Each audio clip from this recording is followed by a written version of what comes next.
You might have everything today, but when death faces you, nothing matters. It doesn't matter what you have in your bank account. It doesn't matter how popular you are. Like, doesn't matter what you possess. You're gonna be afraid. And kind of like, I think when we can maybe speak to a person that is in need, is say, hey, you know what, you're in that situation, but I am a person too. I need assurance in real life. I need salvation too. You know, today I have everything. Tomorrow I might lose.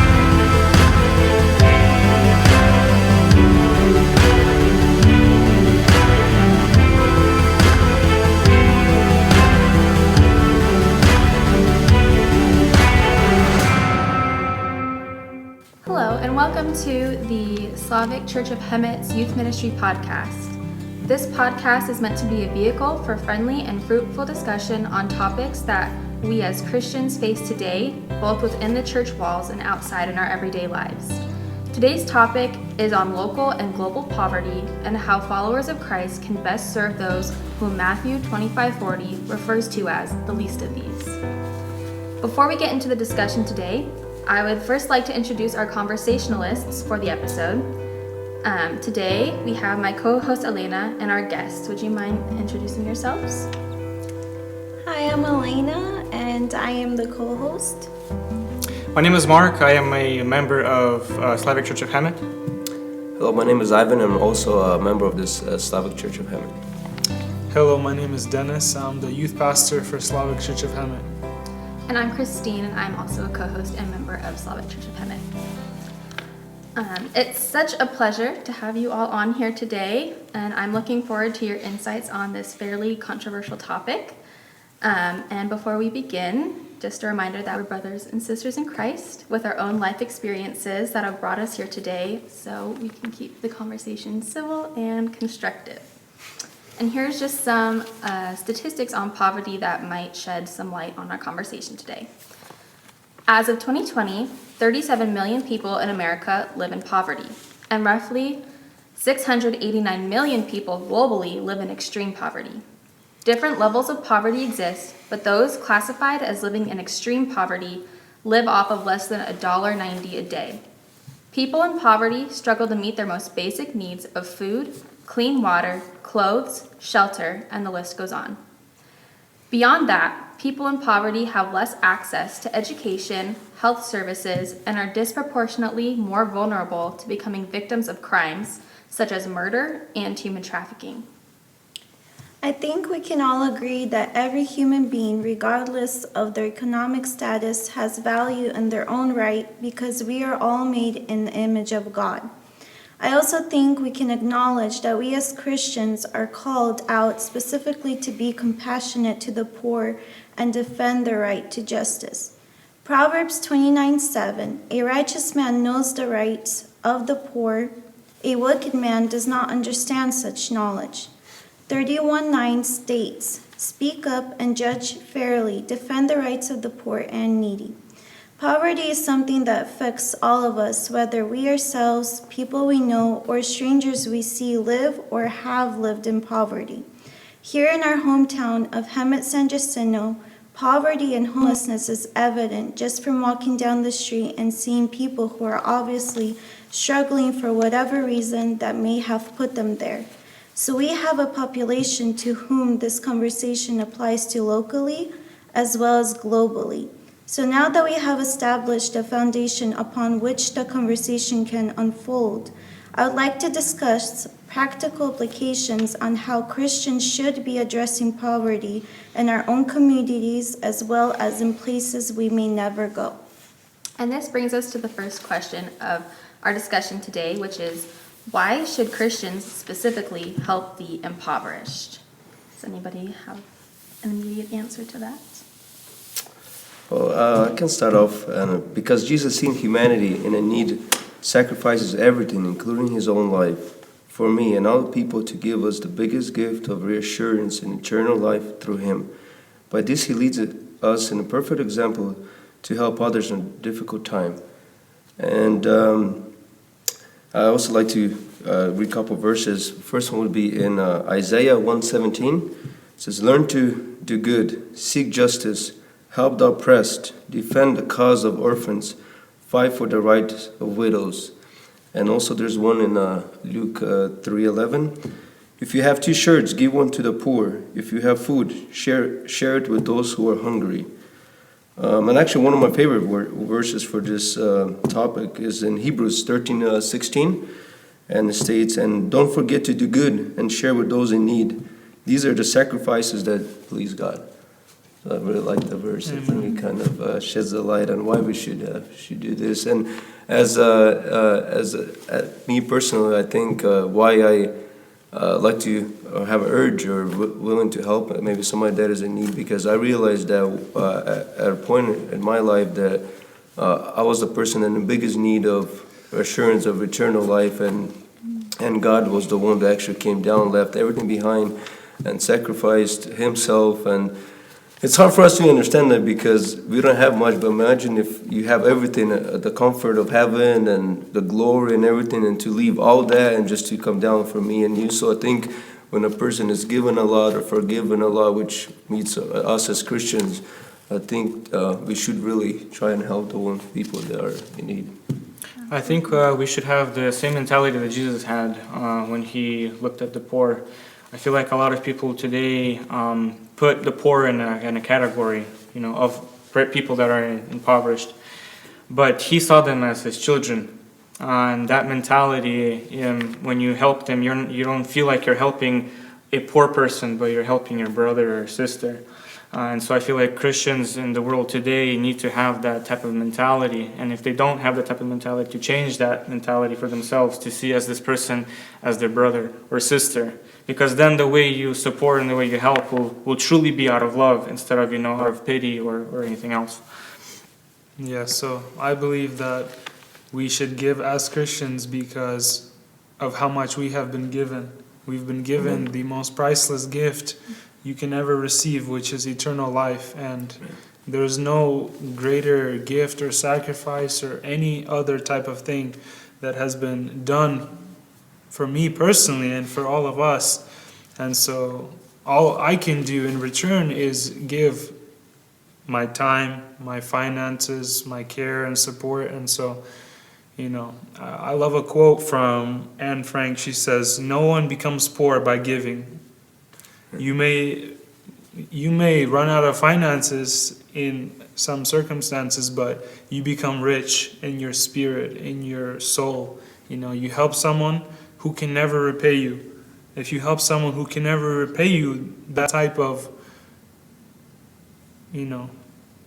satisfaction of like you are helping someone and they can't repay you, you're doing what Jesus did for you, exactly parallel." And to elaborate on that a little bit further, this just came into my mind. Jesus, when He was on the cross, many people could say that He had nothing because He was stripped of everything. He was stripped of the people around Him, and He was crucified naked on the cross. At that point of a person on a cross, if you take a look at them, what can a person on the cross give for me? But He gave the biggest sacrifice in the world, and that is Himself, through His blood.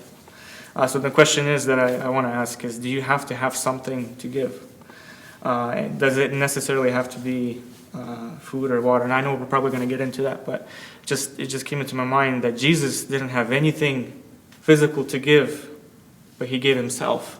The very last thing He had was His blood.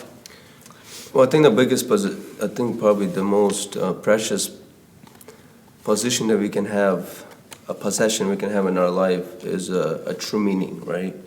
And I think that's something that Jesus gave is because even though, to what you said, He didn't have anything physically to give, but He gave the meaning and the assurance to every person. So even if you don't have anything and you feel like you're left behind, what that brings is it takes a meaning from your life. But what Jesus did was He reinstated that. Yeah.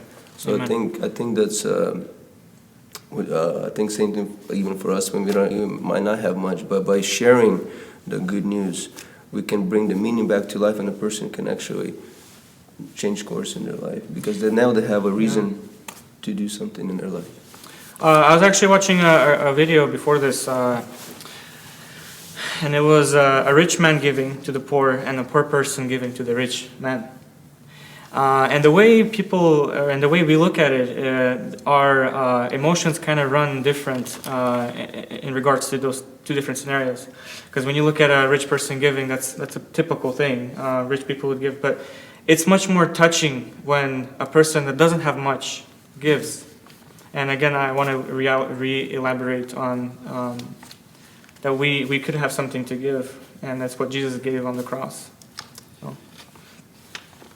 Do you have anything to add? Well, is it okay to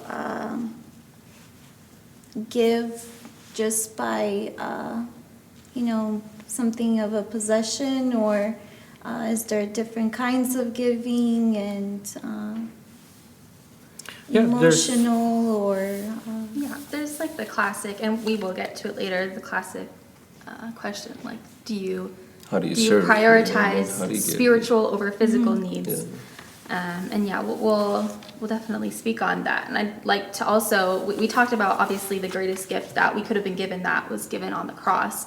Yeah. But also if we look at Jesus' ministry itself, he was notorious for breaking down social boundaries and just completely turning the world up on its head, eating with sinners, helping poor people, He Yeah. did not focus on rich people. He focused on poor people. The poor, The ones that were in need. yeah, they are the ones who are going to inherit the kingdom. And The so sick are in need of a doctor, not the healthy. exactly, yes.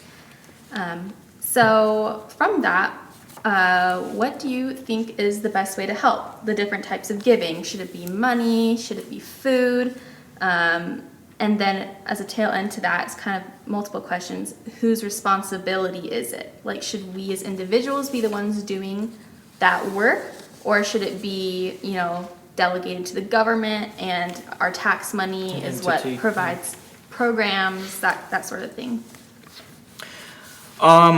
I come to this question a little bit in different ways, because if you take a look at the easiest thing to do when you see a per person, when you may be driving down the road and somebody's holding up a sign, or a person right in front of a grocery store, the easiest thing to do is to grab out your wallet and to give them money. But I feel like there's a deeper giving that you could do, and that is actually ministering to them. Even if you have nothing to give, the ministry itself about God and about what He can do in their life is much more, it's worth more. But do a lot of people do that? Maybe there's some that do that, but the typical thing, and what's crazy is that not a lot of families or not a lot of people get taught on how to do this, because it's not like one day your parents are like, you see that per person, you have to come up to them, pray for them, talk to them. We go based off what our parents did, or maybe people around us, and we see even unsinners, or non-Christians doing the same thing that Christians are doing, and that is taking out their wallet and giving them something, or going to the store and buying them food. But we as Christians, we're not meant to be part of the world. We're supposed to be out of this world. We're supposed to be different. And so I think as Christians, it's not just about the money or food, it's the ministry. Because the first thing that Jesus did before He gave anything was to minister. And then He provided with fish and bread and everything else.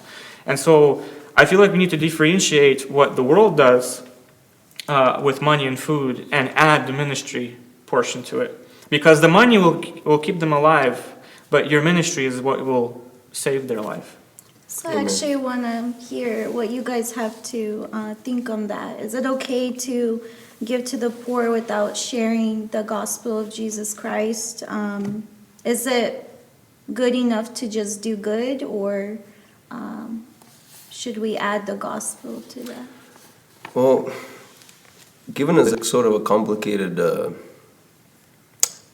scenario, because it's very hard to judge what the person may need, right? So people end up homeless for many different reasons. It could be because financial burden, it could be because of an addiction, it could be because somebody just passed away and that was their provider, So maybe just giving somebody money will help them, but maybe giving money to somebody else who actually destroyed them, So I think it's if you put aside spiritual part of it, I think it's in general it's very hard to to say what that person may exactly need. So I think it's very, very important what Mark was saying is that actually attention, the ministry part of it, because every person for sure needs that, and everybody is, when they get to that point where they're staring in the face to death, and then it doesn't matter what you have. If you're not right with God, you're going to be afraid, So sharing that is the most value. But I think there's also great responsibility with giving, and that God gives us the brain for their reason too. So maybe if you see a person, and unfortunately we're all stereotyped, but I think you also have to you have to have some kind of a judgment too. So if you really think innocently, hey, I think this person might be in some kind of a bad addiction problem or something, just giving them a larger sum of money, I think that would not do a greater good to them. Maybe it would be nice to just, hey, how you doing? Just approach them in a very comfortable way. Just, how's your day going? Can I grab you some food or something? Just maybe have a chat. And while the person maybe is getting a little more comfortable, he was hungry or something, sharing that ministry with them as well. Yeah. And then after that, a person gets a little comfortable and they can actually take in some kind of a message from you too. And then if you bless them after that as well with a little bit of money as well, I think that's kind of what, as we like to say in the modern world, cherry on top, which kind of, so it solidifies your message because you're not just saying something, but you actually did something, and on top of that you gave more than the person was maybe expecting. So it's a very complex, and I think there's no one formula how to treat a homeless person or how to give, because I think it's so different per situation and it's very complex. Like in any relationship between husband and wife or friends or in a family in general. So I think there's a lot of different. So are you saying to build a relationship if it's a reoccurring thing where you see them all the time? No, not necessarily. So so it's for example, if you see a person like I mentioned earlier, and you just have an idea that, or you can kind of judge that maybe that person is suffering because they have an addiction, right? Yeah. So what do you think first thing they're going to do if you just give them $20, $30, So I think if you just kind of, hey, how you doing? Try to have a little conversation for a couple minutes, how can I help you? Do you mind if I grab you some food? I just, want to have a conversation. And a person might just relax a little bit and start. The most important thing, I think, is to start a dialogue. Yeah. And the best way to do that is to actually make the person feel comfortable and provide them something they may need, right? Treating them like a person. Yes, you just like I'm talking to to you or to my family or somebody in general. So to make them feel comfortable. But on another situation, if a person is homeless because of financial problem, then finances might do him really well because he doesn't have other issues. So he's gonna spend it wisely to get him on his feet and go in the right direction, right? So it just depends why the person is in the position they are. Is it because they cannot make those choices because they have an addiction, or is it because they just lost a person that was close to them and they were very reliant on them and they just need some kind of a bump of support to get them started, So there's very many reasons why a person can actually end up, without a home. So I think it's hard to kind of come to that conclusion, but I think that's something we can try to do, and not just because God gives us also knowledge and understanding. Because if you just given without, to a person that's not causing them any good, and you see the same person all the time, and you can actually use those finances to do somebody better, So. Yeah. We sometimes think, with finances and with food that the people see it as good. But if that's their only source of income or maybe only source of food and they get it all the time, maybe they won't see it as such a great thing. Because people that are homeless probably had some traumatic experience in their life. I mean, being homeless in itself is a traumatic experience. And I agree, starting a dialogue and maybe doing something different from what the world is doing or anything else, and to treat them like a person, essentially, I feel like that would make a difference, because somebody notices them and is not just giving money and it's not just giving food, but actually is taking the time to stop and say, hey, how are you doing? How you doing? How can I help you? Maybe from even that conversation, maybe they'll open up something and it reveals maybe that you could help in another way, maybe find a job for them or help them get a place to stay or anything like that. So I think that's a really good point. One thing I wanted to share is there was this story that I heard recently. I was listening to a sermon in a different church while visiting a different city, and it was about giving, coincidentally. And so it's a story of like why we need to be giving and why it's so important. For the question you asked is, whose responsibility is it? The government, the local governments, like who should be the one focused on giving? And I believe that giving starts with like each individual personally. Amen. And so this story is like very, it really hits you hard. And so it goes like this. There was a man, and he is walking on the street, and he sees a poor person. He gives him what money he has. He has change and then some dollars. So he gives that person money, and he's a homeless person, and that person is hungry. He doesn't have a place to stay. And so he blesses him, and he goes on his way. Later on, at the same, maybe in the evening or on another day, he sees that same homeless person in like a McDonald's. And when you're at the register, there's a little box. There's a little box that has the charity or the little charity. donation. And so when that homeless person asks people for money, he says, even if you don't have any cash, I'll take some change. And so this homeless person goes up to buy some food, and with the money that he has, he always separates the bills from the quarters, or like the coins.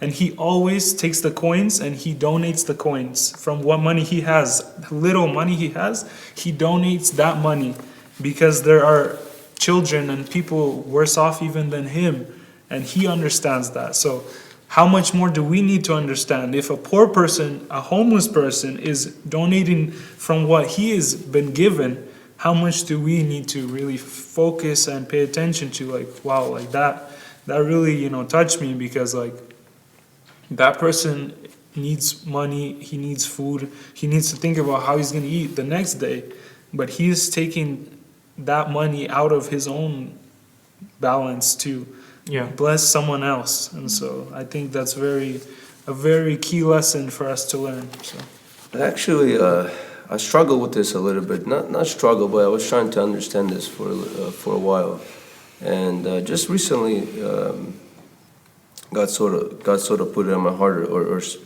revealed this to me. We people that have everything and live in this country, or just in general in this community, most of us, we have abundance of food, we have transportation, housing, we have clothing, and so on.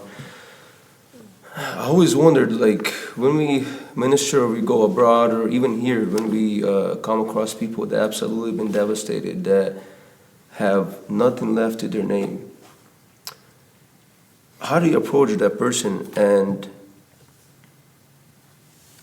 actually witness to them or share something with them? And how do you even like talk about God to them when they're gonna say, like, look at my situation, mine and yours, like, why are you talking to me about God? Like, where's the fairness in this? And how do you approach that? And how do you make the person understand, what, even though our situation is completely different, but God still loves you, and we still there's a way to connect. So what do you guys think? I kind of wanted to ask you guys this, because I think it's very important, because when we do witness to those people, how do we connect with them and maybe have level on some kind of playing field, so that person can actually we're able to at least take something from what we're saying? Because I'm sure they do feel like there's unfairness, there's either the government, or it's God's fault, somebody's fault. And how do we connect with those people? Do you guys? I think that the person that can connect the most is Jesus, because he went through so much that we can't even understand or comprehend, and he gave up so much on the cross, and emotionally, physically, and God came down here to this earth for that reason, so that he can understand us, even though he does understand us, so that we can see that he went through the same suffering, that he understands what we go through. He's been tried through He everything. sees every single person, what they have to go through, what their burden is, what they're crying about, how they feel, their struggles, their pain. And I think Jesus can understand the most, and he can be there for them. So I think that is the first thing, that how you can build that connection through a person to a person that maybe isn't on the same level as you, or Right, that but may think that you don't understand them. and I think most people, especially in United States, even people that are uneducated or maybe on the street, I think almost everyone in our country has some kind of knowledge about God, right? Yes. So I don't think it's something new to them who Jesus is and what Oh, he yeah. did, right? So for me, the challenge was mostly is, what can you say to them for them to realize that I and that person I'm speaking with, we're actually facing the same thing, and no matter what we have, how do you make their mind click? You know what? I don't think it's our responsibility to force something like that, you know, because any person you could walk up to on the street could have anything going on. And so if you're going up to someone who's visibly impoverished, you should be coming at it from a place of humility. And your interaction with them might just be planting the seed. It might not be immediately fruitful. Oftentimes it's not. It could be having to build a relationship and see them multiple times if that's a possibility. But if not, I think even just making the attempt, and, you know, it's not, if you're not in the regular practice of it, it might come off No, poorly. I guess what I was trying to say is, I thought about that for a long time. Like, how do you share with the person that they might think, you know, well, look at what my situation. Where's God? How is this fair? And then what kind of God put in my heart is, what we can say is, doesn't matter who we are. You know, you could be a very wealthy person, you could be a very poor person, and vice versa. You know, but what makes us actually the same is that the fear of death. You might have everything today, but when death faces you, nothing matters. Doesn't matter what you have in your bank account. It doesn't matter how popular you are. Like, doesn't matter what you possess. You're gonna be afraid. And kind of like, I think when we can maybe speak to a person that is in need, is say, hey, you know what? You're in that situation, but I am a person too. I need assurance in real life. I need salvation too. You know, today I have everything. Tomorrow I might lose everything. So God, I think God through this levels out the playing field for every single person, no matter what your political position is, no matter what your, you know, what your financial position is, doesn't matter if you have family or not. I think that's one of the reasons maybe it would be easier to maybe connect with the person that says, hey, you know what? Why are you talking to me about God? How fair is this? You know, like, well, you have everything, I don't have everything. Like, where's you know, what are you even sharing to me? So that was one of the not problems, but I was always wondered, like, hey, God, how can, if somebody comes across to me like that, what can I say to them that make them understand? No matter what, there is a common ground, and we all humankind, we have something in common, and we all have that fear, you know. So I think that's something that God can take away from Yeah. I anybody. It think doesn't matter that what you have. also love plays a big part, because maybe they can't have an opportunity to get something right. They feel like they don't have anything, or as much as you do, or opportunities, or that they're seen and loved. But I think love plays a really big part, because the gift of salvation is free through Jesus Christ. And when we have that and we share that, we cannot be on the same level, but the gift of salvation is free for me as it is for you. And when we share that, we open the doors to hope of a better life, of a better future for eternity. And they have that chance to get the better life, the pain-free, the happiness that we can't even contain or understand. And I think that it's through love, because that gift of salvation, it's free. And when we share that, we're giving them the understanding that, yes, so you might have this kind of life right now, but through Jesus Christ, you're able to get much more than you can even imagine, or even what I can imagine. I may look like I have more than you, but this is not even, compared to what God has prepared for those that. Yeah.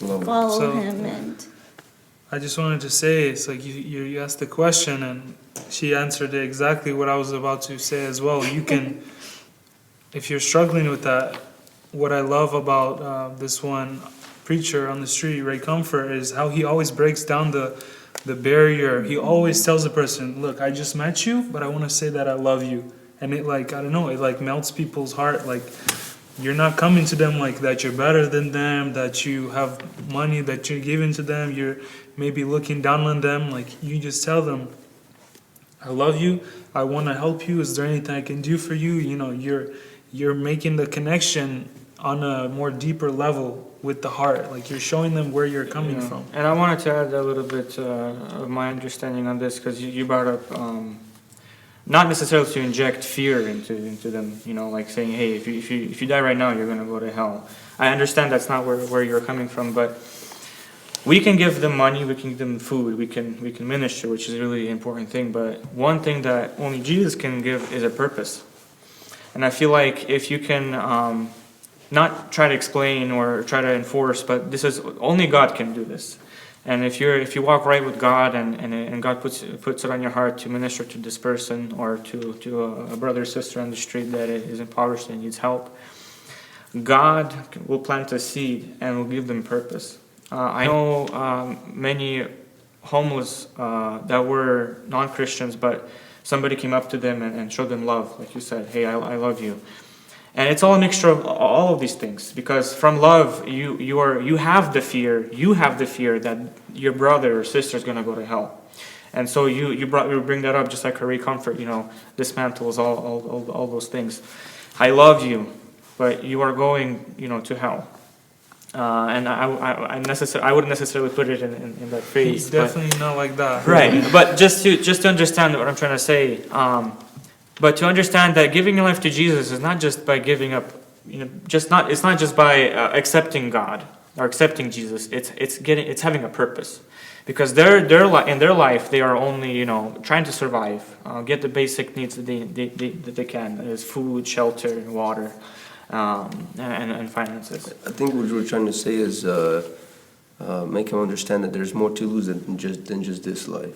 Mm. You know, that's the thing. That's they understand that there's actual things that happen outside of this life, and we have more to lose because this is just timely. But Yes. afterlife is eternal, and there's only two directions we can go. So we've talked a lot about how individuals can be addressing poverty in local communities, but how should our organizations, whether it be through the church, big C, you know, like all of us as a body of Christ, and even our local and state and federal governments, is there anything particular that you think that we should be advocating for or contributing to address poverty? Well, the big thing is to actually go out in the community, I believe, and to serve your community and the people that are poor, you know, close by. You know, by going out with your church, making a barbecue, maybe there's a park or a section of street that you know that a lot of poor people reside or live, and coming up to them and ministering. So everyone as a church agrees on a event to go out, and then it funnels through to individuals. So they come up to each person, they start ministering.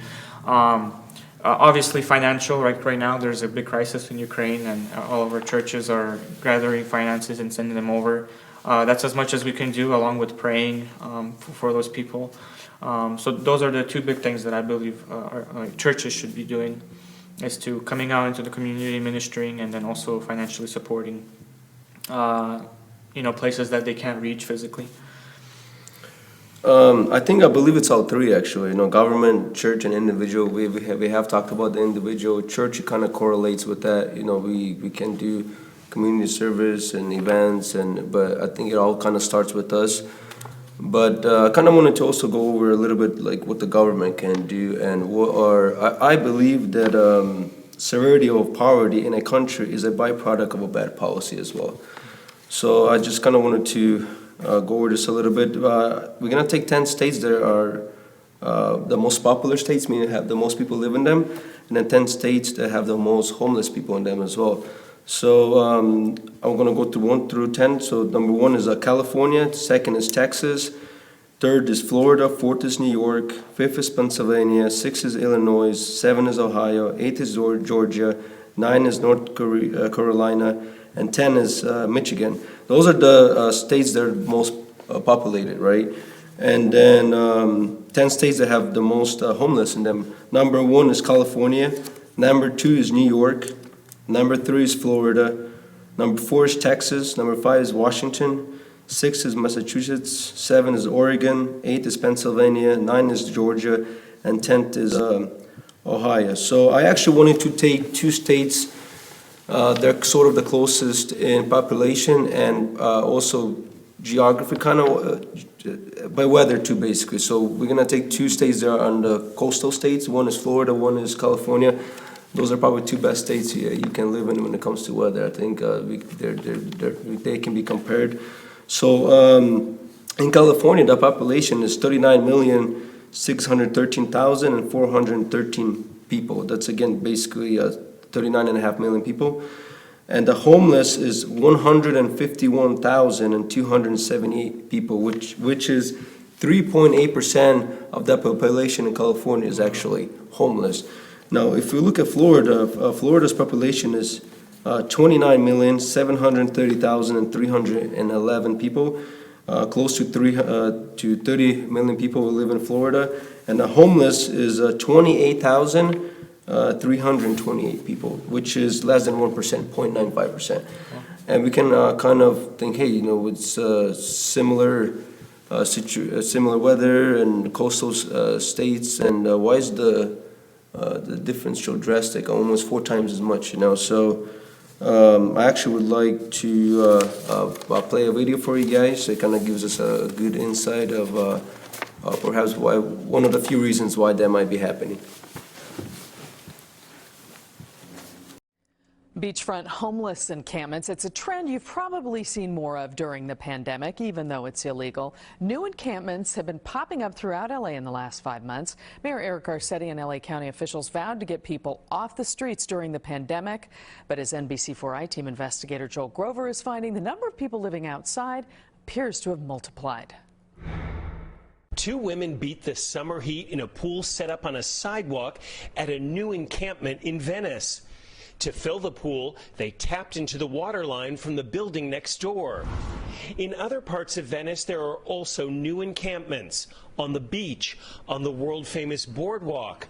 A year ago, this encampment in front of Venice's Penmar Golf Course was just a few tents, but now it's expanded to almost a mile long. Venice resident Alan Parsons. It's a failure of the local government to address homelessness. Since the pandemic began, new encampments are popping up all across L.A., taking up entire blocks that used to have no tents. This encampment that used to cover just the sidewalk under the 101 freeway at Gower recently grew to cover the medians in the middle of the street, too. How have we surrendered to the fact that that's normal? Estella Lopez represents downtown businesses in the area that includes Skid Row. In addition to COVID, is the city worried about what else is growing underneath those encampments? People are sitting in their own waste.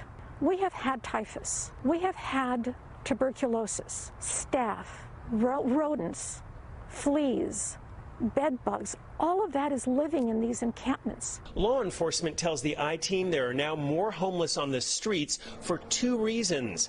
First, starting in April, to stem the spread of COVID behind bars, California jails and prisons began releasing 3,500 nonviolent inmates out onto the streets. Skid Row has been a destination for people recently released from county jail when they don't have a home or friends or family to go to. Also, the city of LA stopped enforcing several laws during the pandemic. For example, they're not enforcing the ordinance that forbids the homeless from having bulky items at their tents. That's why you're now seeing huge encampments with sofas, mattresses, and yes, even wading pools. Mayor Garcetti has boasted this summer that more and more housing has been built for the homeless, like this Bridge Home shelter in Venice. So to Eric Garcetti, I would say that this is anything but a success. The mayor's website says when a Bridge Home shelter opens, the city will establish enforcement zones to ensure that tents are taken down. But all around that Venice Bridge Home, new tents are being set up all the time during the pandemic. Is that because the shelter is full? The I-Team obtained the occupancy figures from mid-July to mid-August, and out of 154 beds, only 124 were occupied. That means there were close to 30 vacancies. Why aren't these beds being used? They do not allow drugs or alcohol within that facility. It comes with a curfew. So, I think a lot of these folks don't want to abide by the rules. The mayor has stated publicly that during the pandemic, no one who is homeless will be moved from their current location.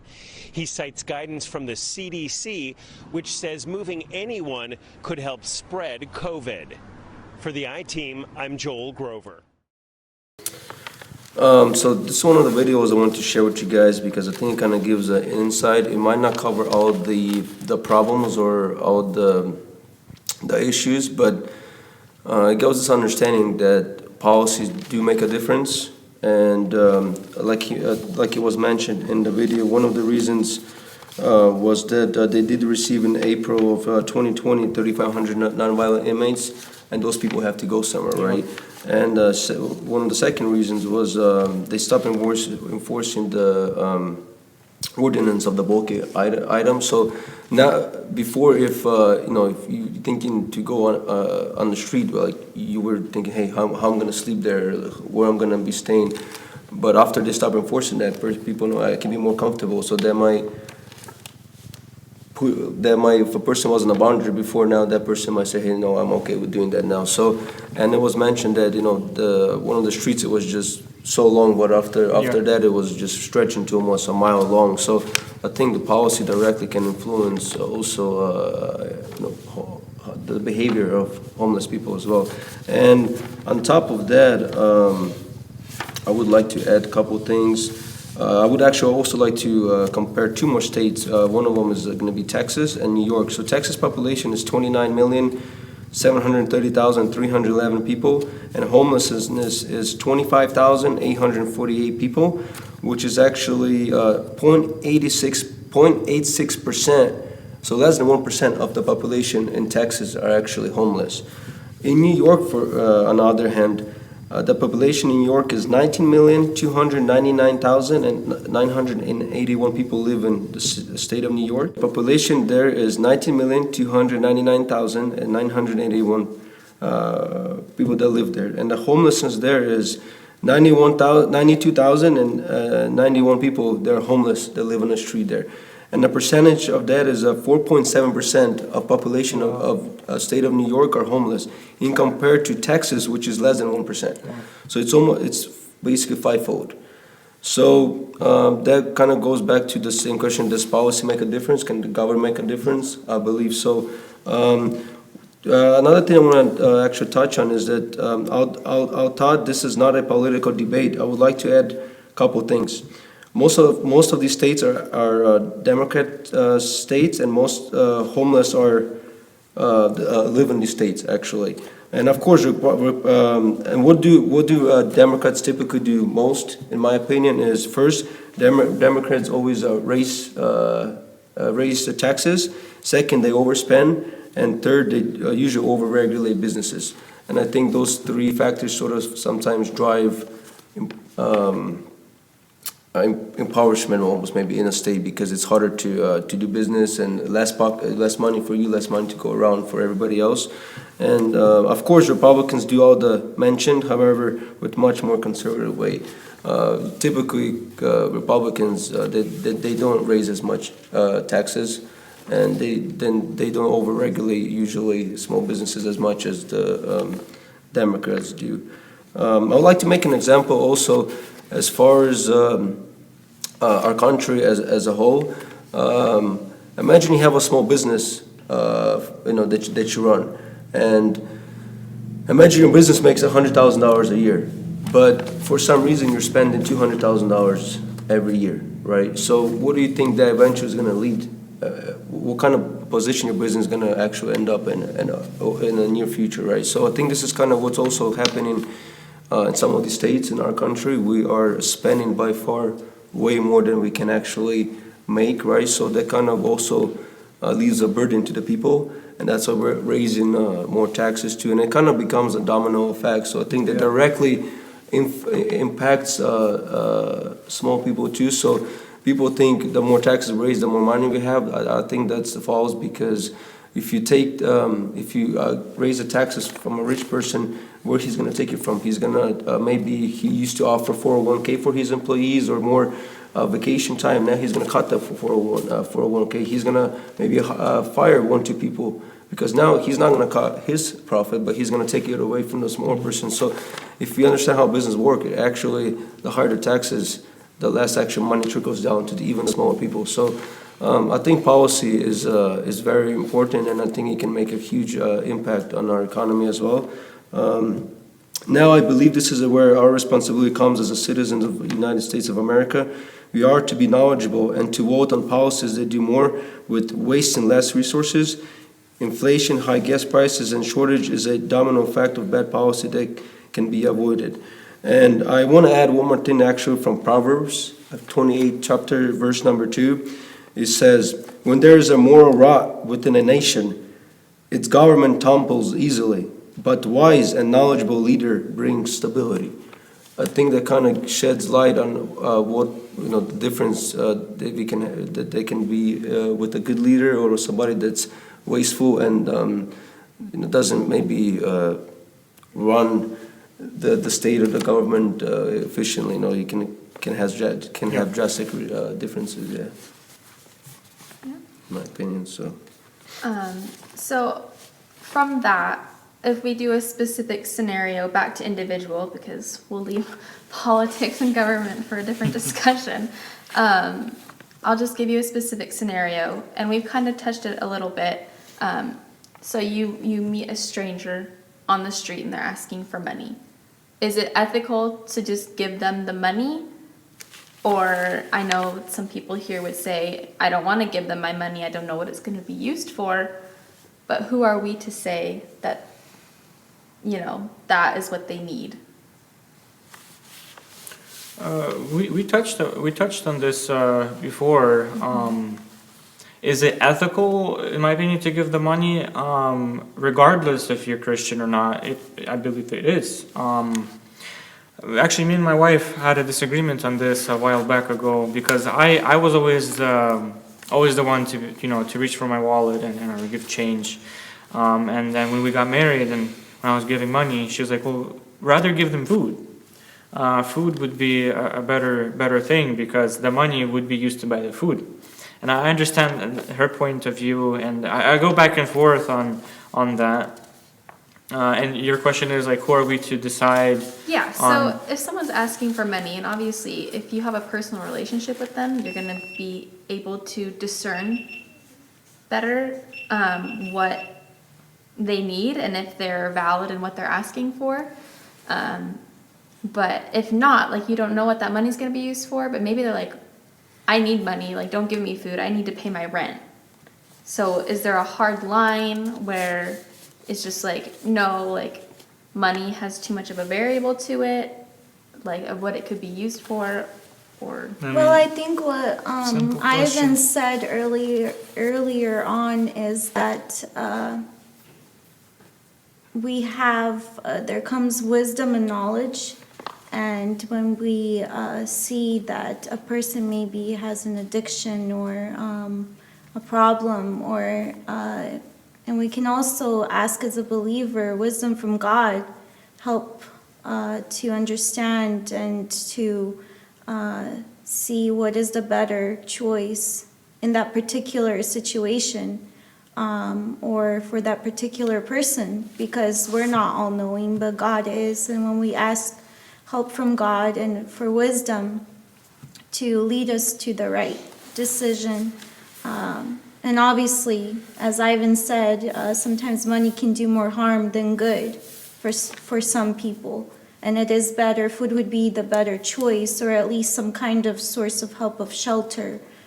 So I would say wisdom and knowledge, it plays a big part. You can always ask a question, like, if you are having trouble, like maybe you are feeling like, oh, I might not want to donate or help them because they might use it for something else. You can always say, like, can I buy you some food? Are you needing food? Are you needing shelter? Like, you're not just giving them money and then you just start a dialogue to understand the situation. If you understand the situation, better way to it approach. might help you feel better about what you're doing. Like, you might not have this thought come into your head, oh, I'm going to give and they're going to use it on something wrong. If you understand what they're going through, they need maybe a place to stay, maybe they need some clothes, maybe they do need some food.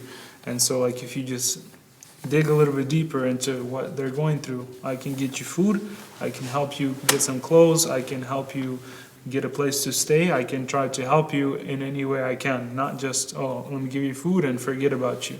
So I think that's one way to go about it, for sure. To respond to that, who was to say what we do with our money? Like, if we have an employer and an employer gives us money, why couldn't he say, like, I understand you get paid for the work you do, but if somebody, a family member or somebody else gives you the money, who knows what you're gonna do with it?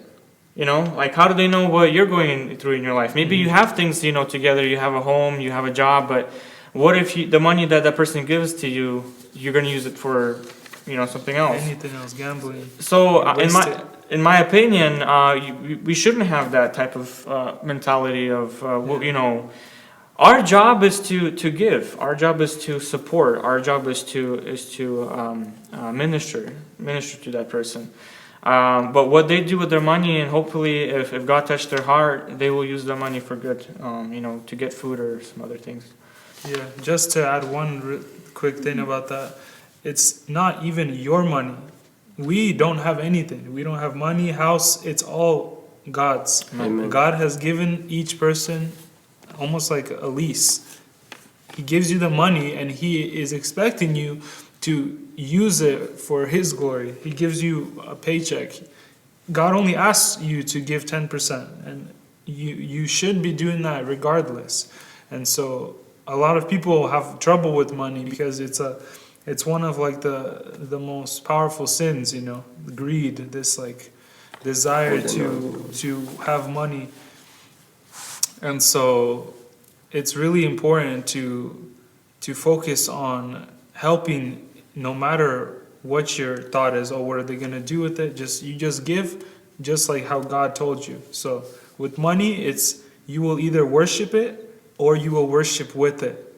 So you can either use money and worship God with it, helping, ministering, or that money you will worship it, and it's the root of all evil, as it says. So okay. Yeah. So it's like really an insightful view, and like how we view our money should inform how we use it, like what it means to us. But we can go on to the next question. Who should we help first? And this is kind of a differentiation between local and global poverty, because obviously it's not an isolated thing, it's a global issue. And our initial response, and what we've been talking about mostly, has been the local. But in the modern age we're in, and with the Great Commission that we're called to go make disciples of all nations, how should we as Christians also be working to aid global poverty? Yeah, so I wanted to touch on that as well. Like, I've always believed that it's important to help those around you. Like, I always try to help out whenever I come into contact with someone who is in need, but for myself, like, I've been a big believer in helping those that are even more maybe less fortunate than, because, like, in the circumstance that we are, a homeless person may not have all the things he needs, but there's still an opportunity to get, like, water, food, and like in other countries like Africa, Pakistan, whatever, there's so many different even more terrible circumstances. So as for myself, like, I've been helping this family or few families in Africa, and like helping them buy food and water, and like my goal is to really impact them by helping them, not just help them with the food and daily needs, but like actually help them get maybe a job or help them become stable, because it's really hard to, if you're just begging and you're just using that money to buy food every month, how are you supposed to get a car or get a job? Like, so as the situation in my own life changes with my finances, I have a lot of dreams to maybe start a food bank or some type of thing in these different countries to help them get out of these type of situations, because I feel like it's a calling on my own life. Like, I've always had a heart since I saw those commercials on TV, when they say you can help for $1 these children in Africa or these other countries, like $1, and you can help them get food, water, whatever for their village. So that's a big thing for me, is helping those who really can't help themselves.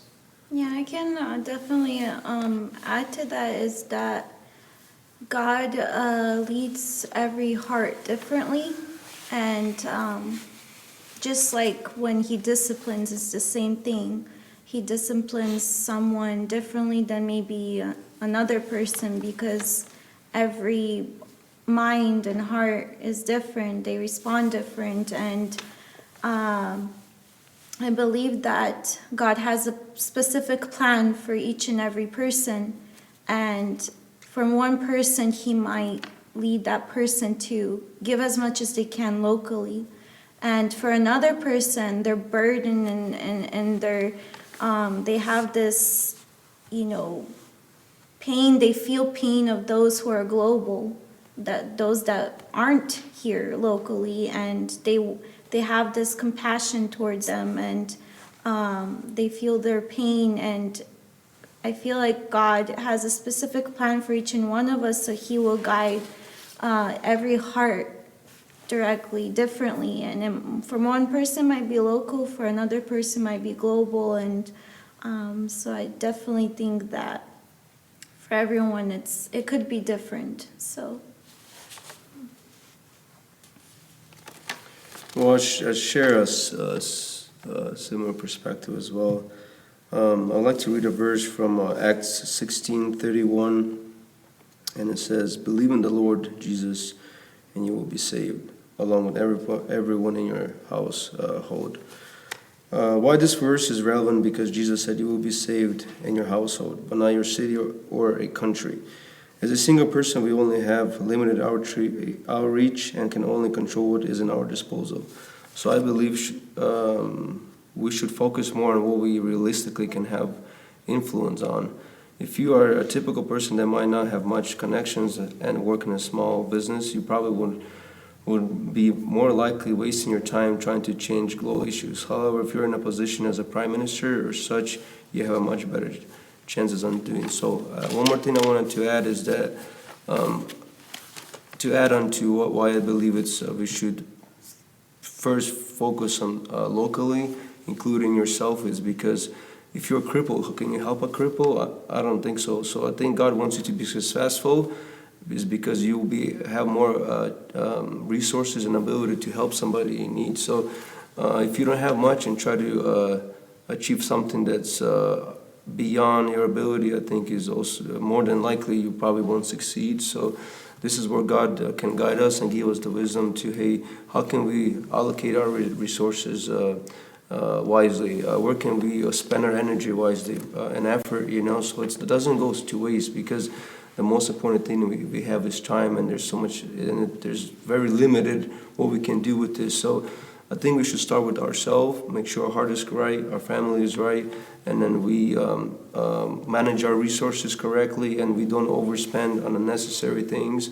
And then when we're in a good situation and we're financially independent, when God has a calling on, when we're seeing need, we can literally actually help somebody. And and then maybe it'll be even somebody nationally or globally. It just depends on your position. But I think we should kind of start with ourselves and make sure we are right with God, and make right choices with our finances as well, so we can actually literally help somebody.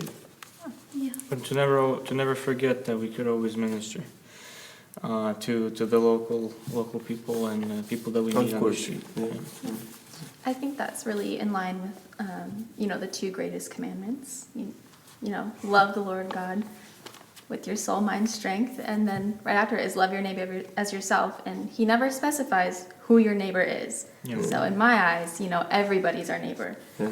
and no matter where they may be. And other people might not share that opinion, but it's definitely, there's a lot of avenues to help. So does anybody have any final thoughts that they would like to share? I have a thing I wanted to share. Everyone might know the story of the woman in the temple. When you're giving, you might not think you're having an impact. Like, oh, what is my $1 or $5 going to do to these people? But just like that woman in the temple, she gave her last 2 pennies, dimes, whatever that amount of money equates to today. She gave her last. And Jesus said that that's more than any. And so I feel like it's not about the dollar, it's about the devotion that you're giving to God. If you're focusing on the amounts, it might be for a different reason. People do things for certain reasons. Some people might give just to feel good themselves. Oh, I give so I can feel good, like I'm a good person, whatever. But if you're giving for the right reason, that's also an important thing. You're not just supposed to give just because it makes you feel good. It should feel good because that's what it says to do, and that you will be blessed and things. But that's not really the right motive. It should be from your heart. You're sincerely caring about the person or whoever you're donating to. That little amount is still the specific devotion that God sees. He doesn't see what you gave in the amount, $10,000, $1. He sees your heart and that energy that you're putting into, which is the devotion before God. So that's what's most important. Well, that was all the questions that I had for us today.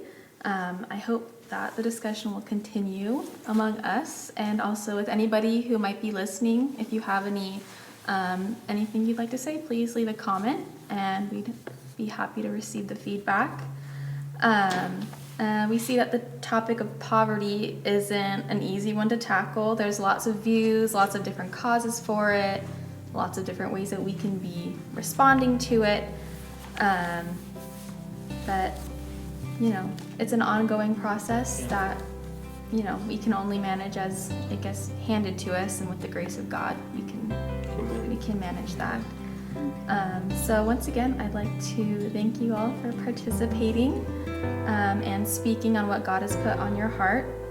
And for anyone who's listening, I hope that this discussion has been insightful for you and that it encourages you to seek out the word and will of God for your life. And if you have any questions, you can also leave a comment. And also view the description for any ministry opportunities that we have locally or globally, and we'll have links if you'd like to